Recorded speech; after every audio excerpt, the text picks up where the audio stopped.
Harry Potter and the Prisoner of Azkaban by J.K. Rowling. The story begins with the main character, Harry Potter, a young wizard, ending his summer at his aunt and uncle's house.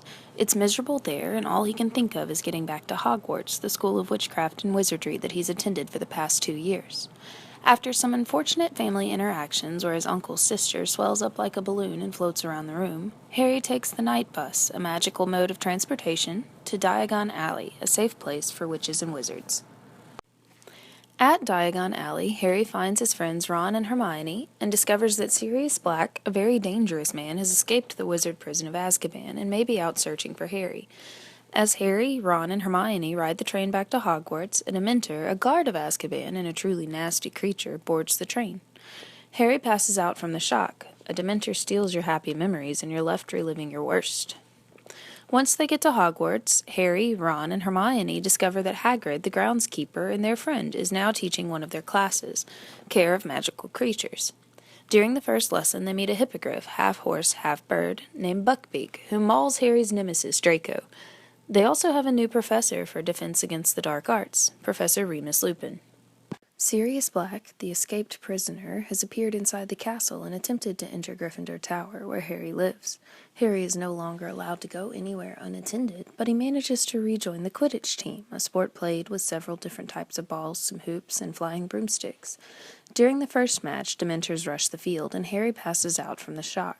He falls almost 50 feet off of his broom, is saved by Dumbledore the headmaster, and realizes that he passes out because he's remembering the death of his mother.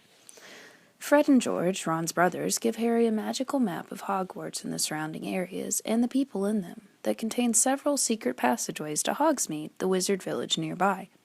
Harry uses it to sneak it to the village since his aunt and uncle didn't sign his permission slip for the field trips. While there, Harry learns that Sirius Black may have told Voldemort, a truly evil wizard, where Harry's parents lived, which resulted in their deaths. Over Christmas, Harry is anonymously given a new broomstick, a firebolt, the newest and best broom on the market. Harry, Ron, and Hermione are fighting over several small issues, and Hagrid's hippogriff is going to trial for mauling Draco. Professor Snape, the potions teacher, finds Harry with a magical map and gets increasingly aggravated when the map insults him. Buckbeak has lost his trial and his appeal and is executed. Harry, Ron, and Hermione hear it happen when they sneak down to talk to Hagrid. Ron finds Scabbers, his rat, that he thought Hermione's cat ate, but Scabbers bites him and runs off into the woods. Crookshanks, the cat, follows Ron, chases them, and a giant black dog appears out of nowhere, grabs Ron by the leg, and drags him off. Harry and Hermione set off after them and end up in the basement of the Shrieking Shack, a haunted house in Hogsmeade. There, Lupin appears, and the giant dog morphs into Sirius Black. Scabbers, the rat, is also an animagus and is turned back into Peter Pettigrew. Apparently, the story surrounding Harry's parents and their deaths is much more complicated than it seemed. Sirius was supposed to be their secret keeper, the keeper of the spell that hid them, but in reality it was Peter who took that job.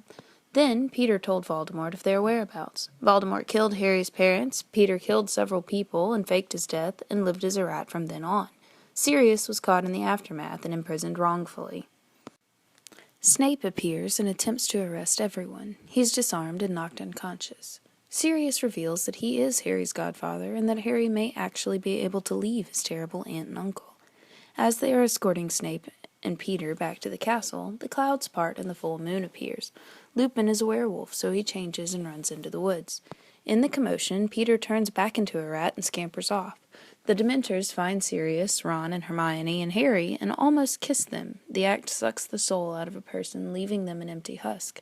They are saved by a mysterious person at the last minute, and they pass out. Harry awakens in the infirmary to Snape telling the Minister of Magic that Sirius has been captured. Dumbledore enters and tells Harry and Hermione that he believes that Sirius is innocent, but that they can't convince the law of that in time. Hermione reveals her Time Turner, a device that allows her to go back briefly in time. She and Harry use it to go back to sunset.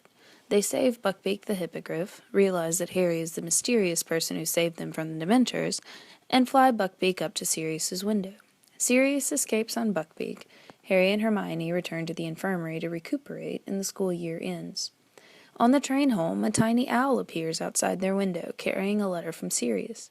Sirius gives the owl to Ron to replace his rat, and sends a signed permission form for Harry to actually be allowed to go to Hogsmeade. Harry returns home to endure the summer with his relatives, but is full of hope for the future. The Prisoner of Azkaban forms a vital part in the world of wizardry that is the Harry Potter series. J.K. Rowling introduces new and integral characters into the plot and reestablishes some previous ones with renewed vigor. As always, Harry, Ron, and Hermione face the world together and are stronger for it. I first read this book in 1999, shortly after it was published. I was 10, and I remember eagerly awaiting this third book in a series that had already captured my heart. This one particularly grabbed me with new and exciting magical creatures, especially hippogriffs.